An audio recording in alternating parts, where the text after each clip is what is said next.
ఒకప్పుడు కిరసనాయిల్ వాడకంలో ప్రపంచంలో మన నెంబర్ 1 ఉండేవాళ్ళం. ఎందుకంటే ఎక్కువ జనాభా ఉన్నటువంటి దేశం. కట్టెల తర్వాత కిరసనాయిలకి ఎక్కువ వాడేవాళ్ళం. ఒకప్పుడు మా చిన్నప్పుడు ఫస్ట్ చూసినయి కట్టెల పొయ్యలు. ఆ తర్వాత మేము చూసినయి పొట్టు పొయ్యలు. పొట్టు పొయ్యలని ఉండేయనమాట.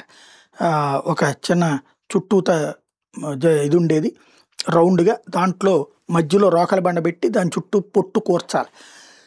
ఆ తర్వాత నిప్పంటిస్తే దాదాపుగా ఒక 2 గంటల పాటు ఎలుగుతూ ఉంటది. అప్పుడే కూర, అన్నము అన్నీ దాని మీదనే నడిచిపోయాయి.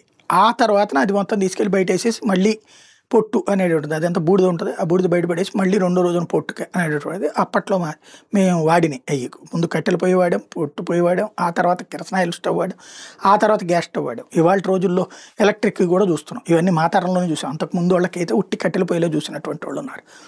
సరే అయిపోయింది. ఇప్పుడు వచ్చేటప్పటికి గ్యాస్ విపరీతంగా వాడుతున్నాం. ప్రపంచంలో 2వ అతిపెద్ద వినియోగదారు మనమే గ్యాస్‌కి సంబంధించి. అయితే ఇప్పుడు అమెరికా ఏడుస్తోంది, అమెరికా ఒత్తిడి చేస్తోంది కదా! ఏది రష్యా నుంచి అని. ఎందుకంటే వాళ్ళ దగ్గరే కొనాలి.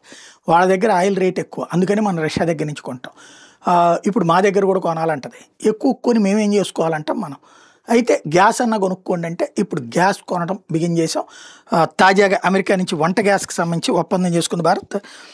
10% చొప్పున ఏటా కొనుగోలు చేసేట్టు మనం వాడేటటువంటి దాంట్లో. తద్వారా అమెరికాకు కూడా వ్యాపారం ఇచ్చాం. త్వరలో వాణిజ్య ఒప్పందానికి ముందు జరుగుతున్నటువంటి పరిణామాలు ఇవి.